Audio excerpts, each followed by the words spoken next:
नमस्कार, स्वागत है आप सभी का उत्तर प्रदेश का करंट अफेयर्स, जो कि हमारा एक स्पेशल सेगमेंट है। तो आज के इस लेक्चर में हम लोग उत्तर प्रदेश का जुलाई 2020 का पूरा करंट अफेयर्स पढ़ेंगे। टॉप 35 कुछ 35 अति महत्वपूर्ण तथ्य हैं जो जुलाई 2020 के करंट अफेयर्स के रूप में हम आप पढ़ेंगे इसमें, और उत्तर प्रदेश की सभी परीक्षाओं के लिए ये बहुत ही महत्वपूर्ण है। आगे बढ़ने से पहले मैं बता दूं कि डिकोड एग्जाम द्वारा अर्धवार्षिकांक जारी किया गया है, जिसमें 1 जनवरी से लेकर 31 जुलाई तक का पूरा राष्ट्रीय अंतर्राष्ट्रीय घटनाक्रम 287 पेज में कवर किया गया है। और आप आगे कोई भी परीक्षा देने जा रहे हो तो आपके लिए जो है ये रामबाण साबित होगा, क्योंकि इसमें सेगमेंट वाइज, उसके अलावा जो है हेडिंग वाइज सारा करंट अफेयर्स जो है डे बाय डे का कलेक्ट करके पब्लिश किया गया है। ये आपको पीडीएफ के फॉर्म में मिलेगी। और जो आप यूपी का करंट अफेयर्स पढ़ रहे हैं, पढ़ चुके हैं और पढ़ने जा रहे हैं आज के इस वीडियो में, ये सारा करंट अफेयर्स भी 1 जुलाई से लेकर 31 जुलाई तक का उत्तर प्रदेश का संपूर्ण करंट अफेयर्स भी इसमें आपको मिलेगा। तो ये ई बुक जो है करंट अफेयर्स के लिए वन स्टॉप सॉल्यूशन है। आपको कोई भी इधर उधर की मैगजीन ज़्यादा पढ़ने की आवश्यकता नहीं है, और विशेषकर अगर आप एग्ज़ाम के पहले रिवीजन के लिए प्रेफर करें तो ये बेस्ट है, क्योंकि इसमें कोई भी ऐसा पॉइंट नहीं है करंट अफेयर्स से जुड़ा हुआ फैक्ट जो महत्वपूर्ण हो, जो आपके एग्ज़ाम में पूछे जाने योग्य हो और इस ई मैगजीन में शामिल ना हो। तो ज़्यादा समय ना लेते हुए सीधा सा मैं आपको बताऊंगा कि इस तरह का एक लिंक दिया हुआ है इस वीडियो के डिस्क्रिप्शन बॉक्स में और पिन कमेंट में, उस पर क्लिक करके आप इसको कैसे प्राप्त करना है, इसको फॉलो करके इस लिंक से आप प्राप्त कर सकते हैं। ये ई बुक पढ़ने में कैसी है, इसमें कैसा कंटेंट है, अगर इसको आप एक डेमो सैंपल के रूप में देखना चाहते हैं तो ये दूसरा लिंक भी दिया हुआ है डिस्क्रिप्शन बॉक्स में और पिन कमेंट में। आप इसको जो है फॉलो करके 14-15 पेज की ये जो है पीडीएफ है, सैंपल पीडीएफ, इससे आप देख सकते हैं। और उसके अलावा अगर आपको असुविधा हो रही है, आप लिंक से नहीं डाउनलोड कर पा रहे हैं या जो है किसी भी तरह से आप इस पीडीएफ को नहीं प्राप्त कर पा रहे हैं, तो ये नंबर आपके सामने दिया हुआ है 9506742546। इस पर आप ई मैगजीन करंट अफेयर्स लिखकर व्हाट्सएप के माध्यम से भेज दीजिए। आपको उधर से डाउनलोड लिंक और पूरी प्रक्रिया बता दी जाएगी। तो चलिए शुरुआत करते हैं। पहला पॉइंट देखते हैं, पहला फैक्ट देखते हैं आज के यूपी करंट अफेयर्स में। फरवरी जून 2020 की अवधि हेतु नीति आयोग ने जो आकांक्षी जिलों की रैंकिंग्स जारी की थी, उस सूची में उत्तर प्रदेश को भी स्थान मिला है। किस तरह से स्थान मिला है, तो इस सूची में बहराइच जिला जो उत्तर प्रदेश का है उसको तीसरा स्थान मिला है। आकांक्षी जिलों की सूची में उत्तर प्रदेश के बहराइच जिले को तीसरा स्थान मिला है, जबकि छत्तीसगढ़ के बीजापुर जिले को शीर्ष स्थान प्राप्त हुआ है और मेघालय के री भोई को द्वितीय स्थान प्राप्त हुआ है। बिहार का जो नेवादा जिला है वो चौथे स्थान पर रहा। नीति आयोग के आकांक्षी जिलों का कार्यक्रम जनवरी 2008 में प्रारंभ किया गया था। तब से जो है ये लगभग हर 6 महीने पर जो है आकांक्षी जिलों की रैंकिंग जारी की जाती है, जिसमें इस बार जो है उत्तर प्रदेश ने जो है टॉप 3 के यानी तीसरे स्थान पर जो है बहराइच जिले ने अपना स्थान बनाया है।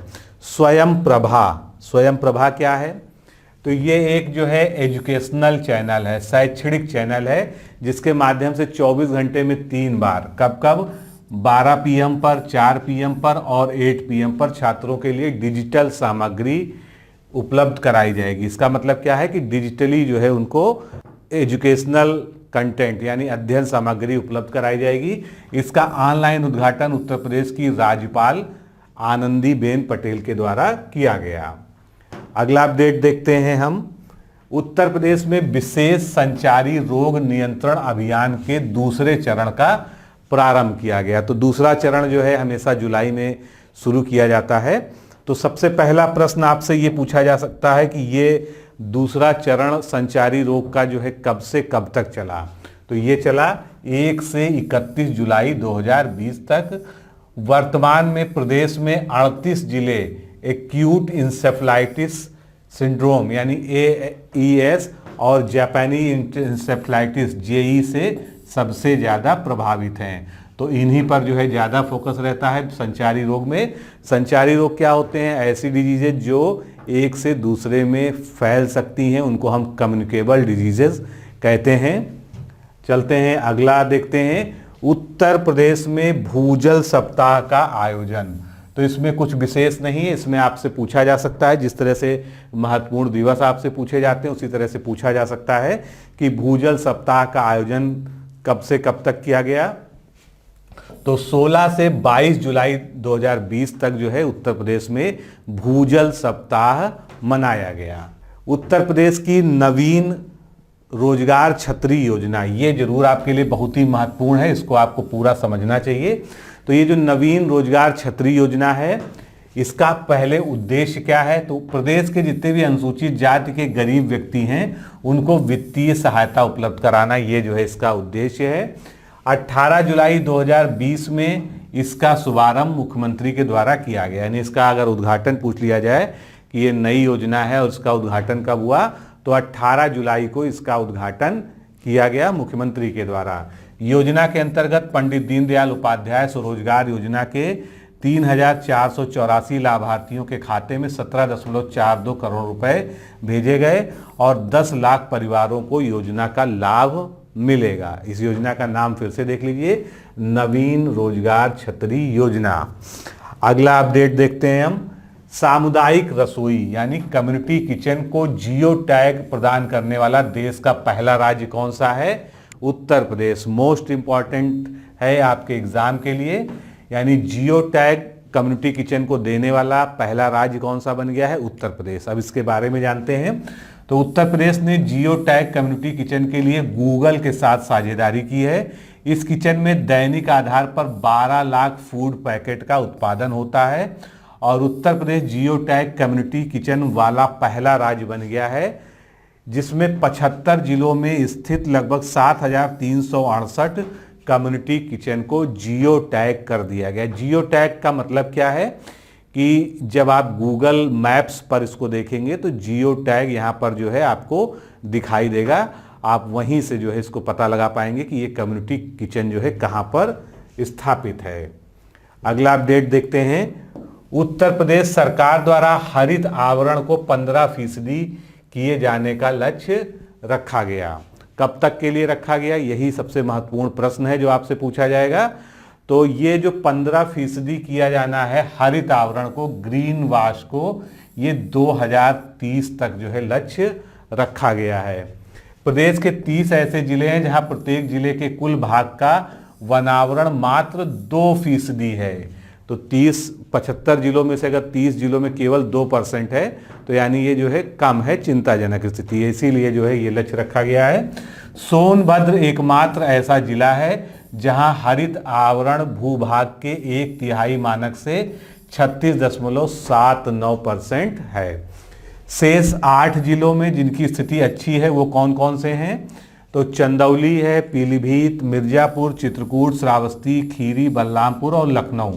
यहाँ पर जो है जो वन आवरण है उसकी स्थिति जो है अच्छी मानी जा सकती है। आगे चलते हैं।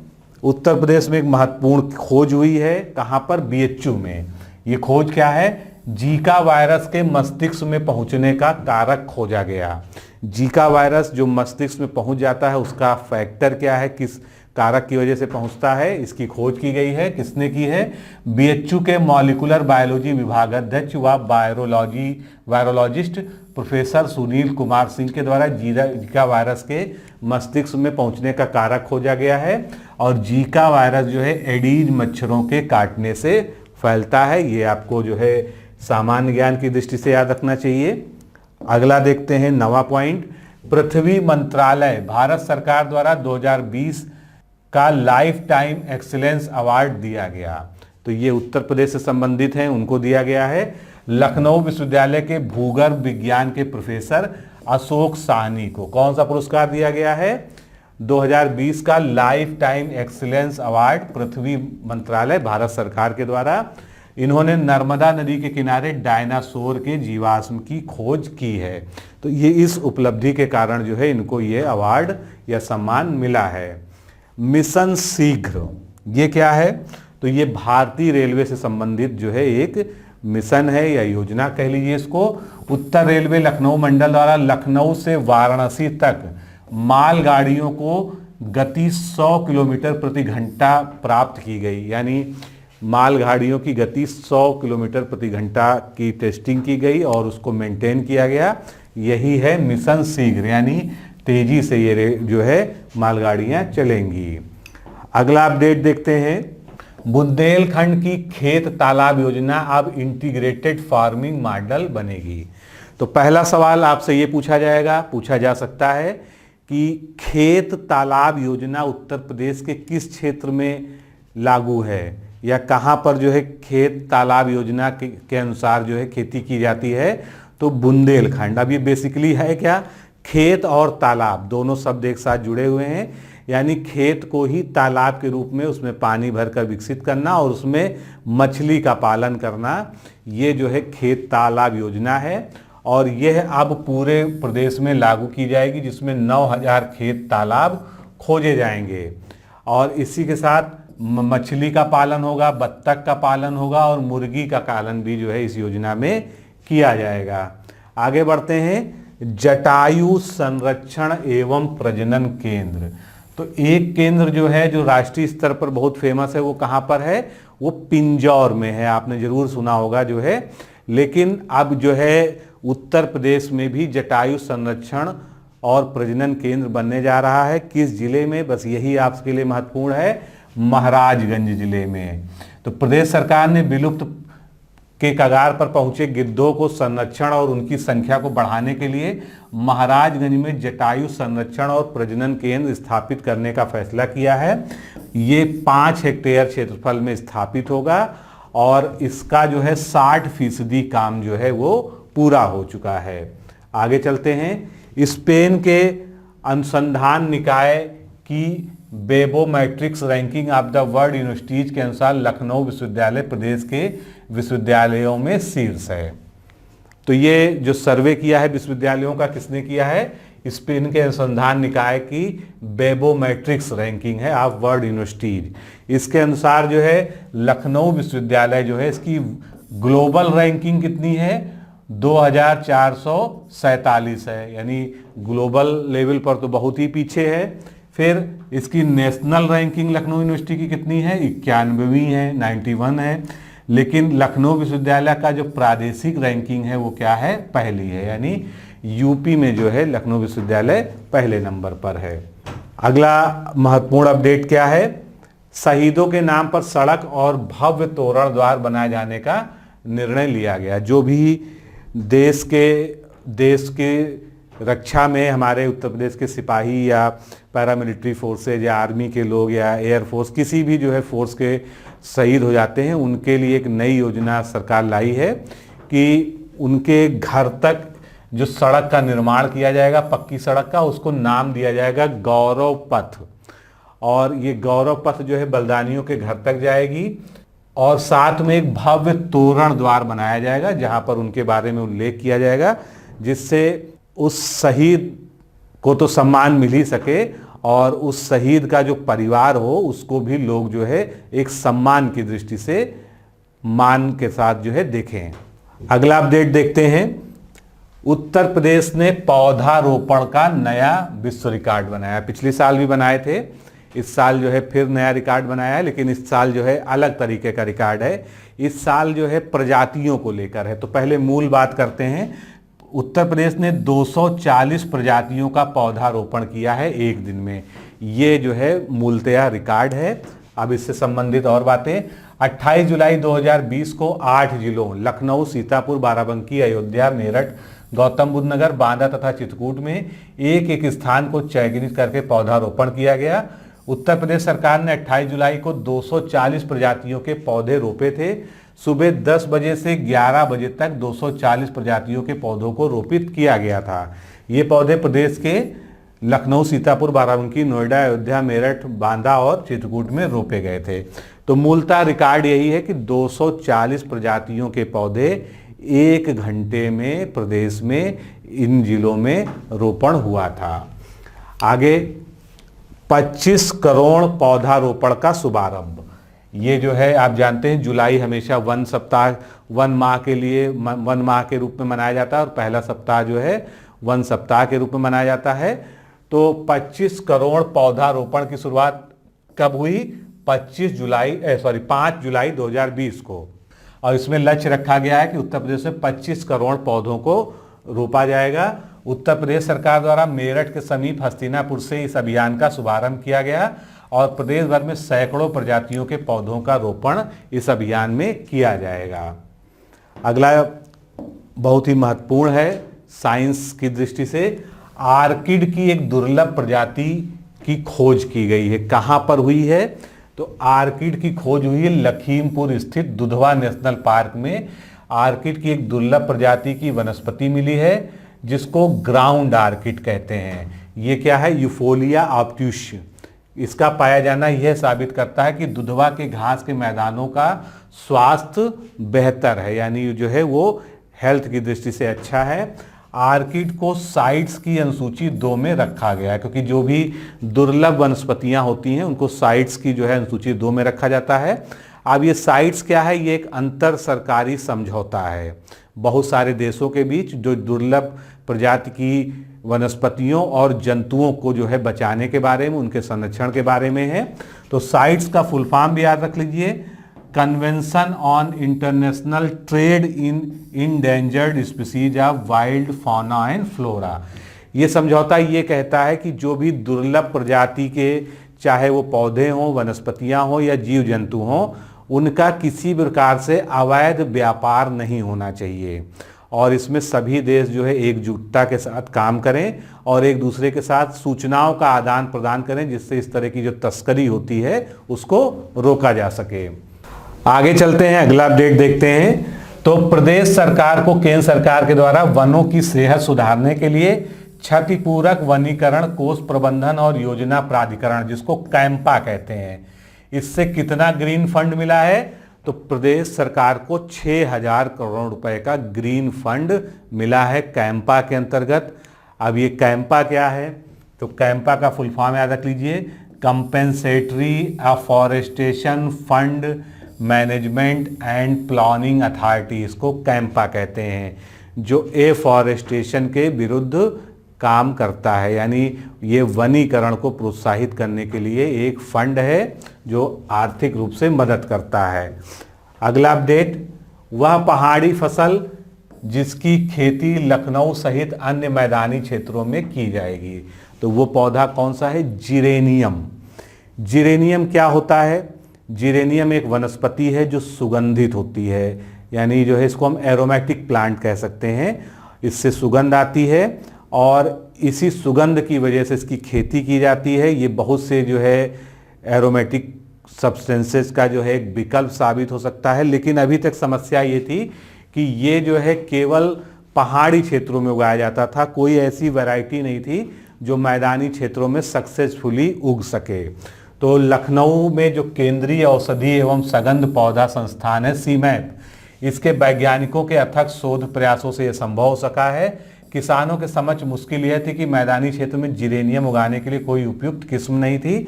जिरेनियम को रोज सेंटेड जिरेनियम भी कहा जाता है। रोज सेंटेड मतलब गुलाब की तरह आने वाली खुशबू, यानी इसके ऑयल की खुशबू रोज ऑयल से बहुत कुछ मेल खाती है।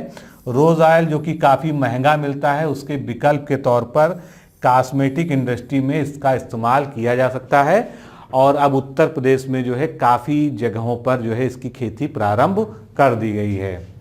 आगे चलते हैं, उत्तर प्रदेश स्टार्टअप नीति 2020, ये बहुत हाईलाइटेड है इस बार का, इससे क्वेश्चन आने की संभावना बनती है। तो उत्तर प्रदेश स्टार्टअप नीति 2020 को कैबिनेट ने स्वीकृत कर दिया है। इससे पुरानी वाली नीति कौन सी थी? 2017 की। तो अभी तक उत्तर प्रदेश में 2017 वाली नीति प्रचलित थी। अभी इसके कुछ फैक्ट्स हैं जो आपको याद रखने चाहिए। प्रदेश सरकार ने स्टार्टअप हेतु पहली बार प्रदेश में अलग से नीति को मंजूरी दी है। देश के सबसे बड़ा स्टार्टअप इनक्यूबेटर कहाँ स्थापित किया जा रहा है, यही प्रश्न पूछा जाएगा सीधे। लखनऊ में। पूरे देश का सबसे बड़ा स्टार्टअप इनक्यूबेटर कहाँ पर स्थापित होने जा रहा है? लखनऊ में स्थापित होने जा रहा है। इससे 1.5 लाख लोगों को प्रत्यक्ष और अप्रत्यक्ष रूप से रोजगार मिलेगा। भारत सरकार द्वारा संचालित राज्यों की स्टार्टअप रैंकिंग में उत्तर प्रदेश की शीर्ष 3 राज्यों में लाना जो है इसका लक्ष्य है। जो startup ranking government of India जारी करती है उसमें शीर्ष 3 में उत्तर प्रदेश शामिल हो जाए, ये जो है इस नीति का लक्ष्य रखा गया है। इसके अलावा प्रदेश में 100 इनक्यूबेटर्स तथा राज्य के प्रत्येक जिले में कम से कम 1 इनक्यूबेटर की स्थापना होगी। राज्य में कम से कम 10,000 स्टार्टअप की स्थापना के लिए अनुकूल इकोसिस्टम का सृजन तथा स्टेट ऑफ आर्ट उत्कृष्टता की स्थापना करने का लक्ष्य रखा गया है। इस नीति से प्रदेश में लगभग 50,000 व्यक्तियों को प्रत्यक्ष और 1 लाख व्यक्तियों को अप्रत्यक्ष रूप से रोजगार प्राप्त हो सकेगा। अगला अपडेट देखते हैं, मैग टैब 2.0।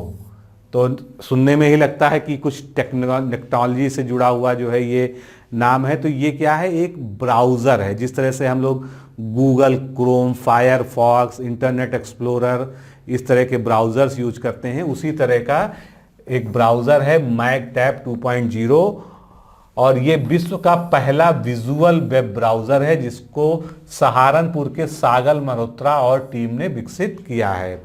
इसे मैगटैब कंपनी द्वारा विकसित किया गया है जिसके फाउंडर सत्यपाल चड्ढा तथा को फाउंडर जो है सागर मल्होत्रा हैं। ये ब्राउज़र चाइनीज़ ब्राउज़र के विकल्प के तौर पर विकसित किया गया है, यानी ये स्वदेशी ब्राउज़र है। अगला अपडेट महत्वपूर्ण है, ख्वाजा मोइनुद्दीन चिश्ती उर्दू अरबी फारसी लखनऊ विश्वविद्यालय का नाम बदल दिया गया है। अब इसका नाम क्या कर दिया गया है, तो इसका नाम थोड़ा सा छोटा हो गया है, ख्वाजा मोइनुद्दीन चिश्ती भाषा विश्वविद्यालय। कहाँ पर स्थित है ये, लखनऊ में स्थित है। दोनों ही प्रश्न महत्वपूर्ण है आपके लिए। लखनऊ एवं गौतम बुद्ध नगर के बाद पुलिस कमिश्नरी प्रणाली उत्तर प्रदेश के 2 और शहरों में, जो बड़े शहर हैं वहाँ पर लागू करने का निर्णय लिया जा गया है, कानपुर में और बनारस में, वाराणसी में। पहले कहाँ लागू है, लखनऊ और गौतम बुद्ध नगर में ये लागू है और कानपुर और बनारस में इसको लागू किया जाएगा। देश का सबसे बड़ा प्लाज्मा बैंक, आप देख रहे हैं कोविड-19 के खिलाफ जो है लड़ाई में प्लाज्मा का बहुत बड़ा इस्तेमाल किया जा रहा है। और सबसे पहले KGMU ने, यानी किंग जॉर्ज यूनिवर्सिटी जो लखनऊ में है, उसी ने जो है प्लाज्मा थेरेपी की शुरुआत की थी।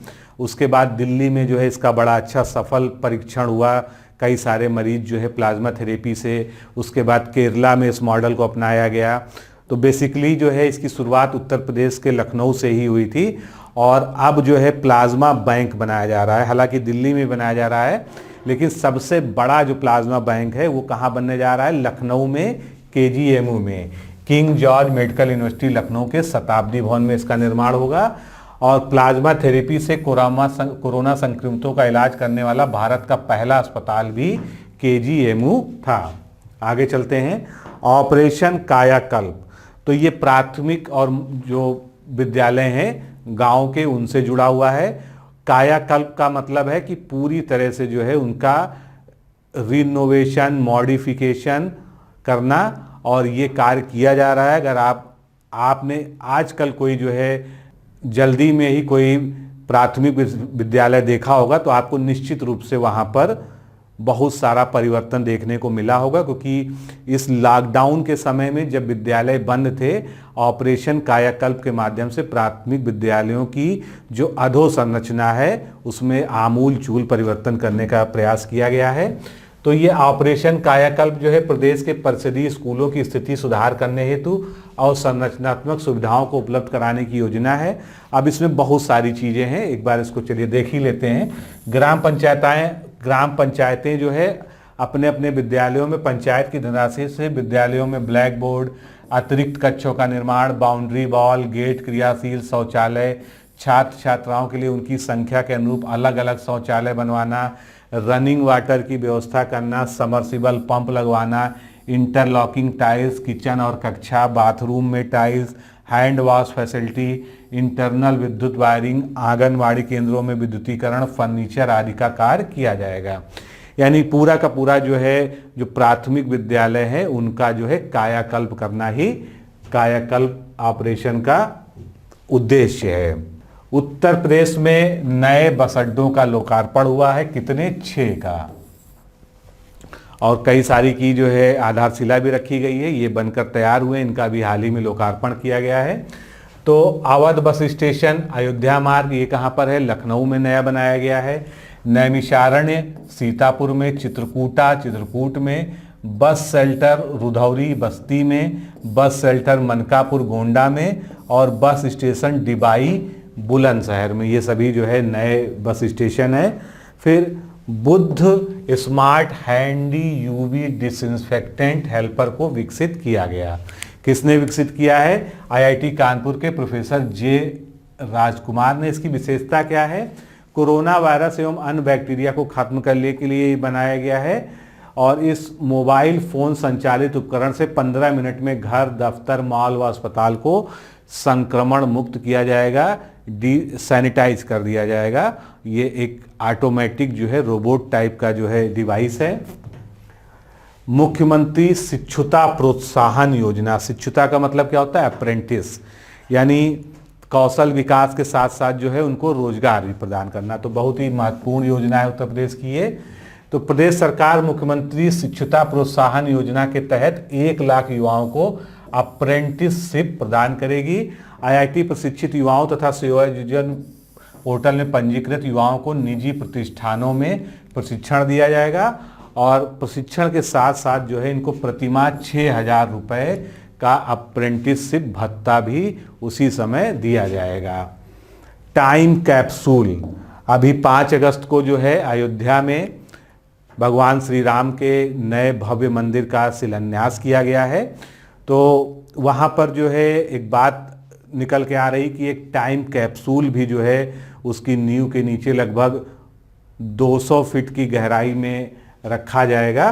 तो ये टाइम कैप्सूल कोई नया प्रयोग नहीं है। टाइम कैप्सूल का भारत में भी काफ़ी यूज हो चुका है, पहले भी श्रीमती इंदिरा गांधी ने जो है लाल किले के नीचे भी टाइम कैप्सूल रखवाया है, और उसके अलावा जो है विभिन्न सभ्यताओं में, विभिन्न देशों में कई सारे टाइम कैप्सूल रखे मिले हैं पुरानी इमारतों के नीचे।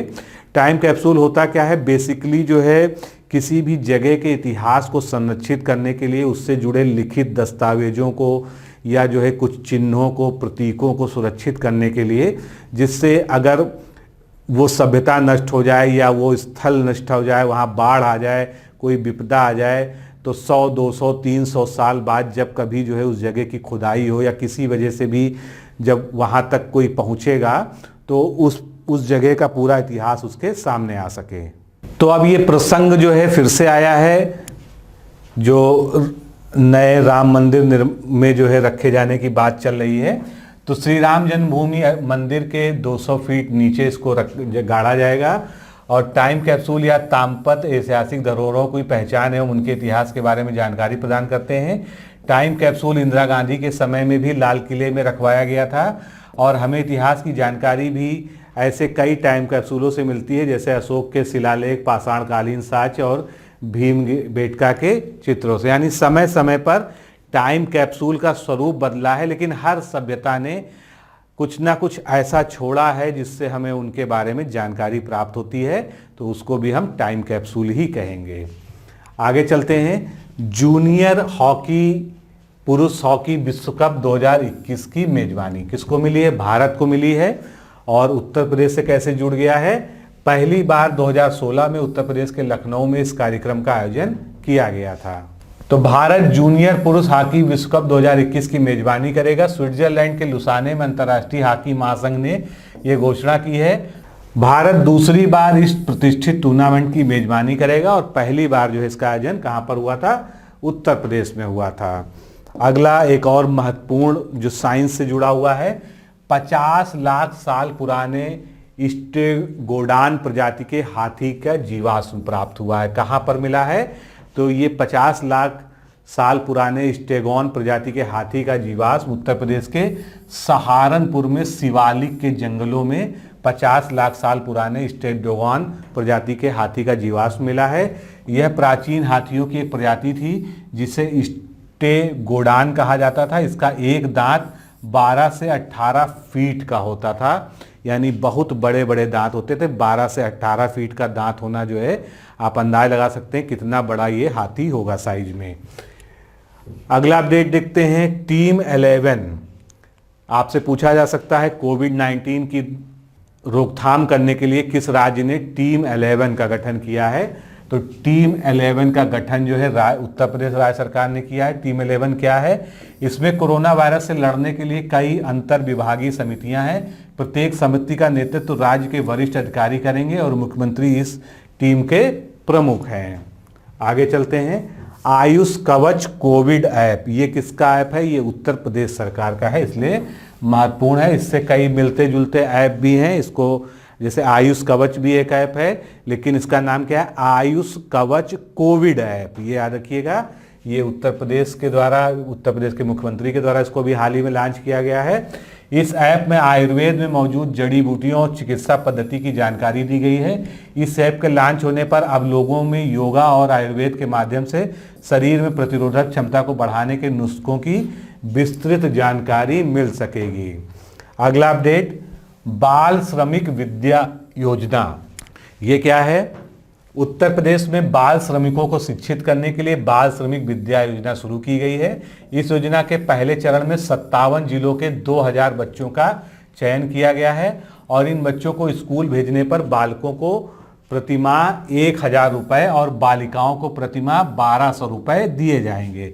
इसके अलावा कक्षा 8, 9 और 10 पास करने पर 6-6 हज़ार रुपये की प्रोत्साहन राशि अलग से मिलेगी। तो ये बाल श्रम को हतोत्साहित करने के लिए ये योजना उत्तर प्रदेश में चलाई गई है, जिससे बाल श्रमिक भी जो है अपने भविष्य का निर्माण कर सकें।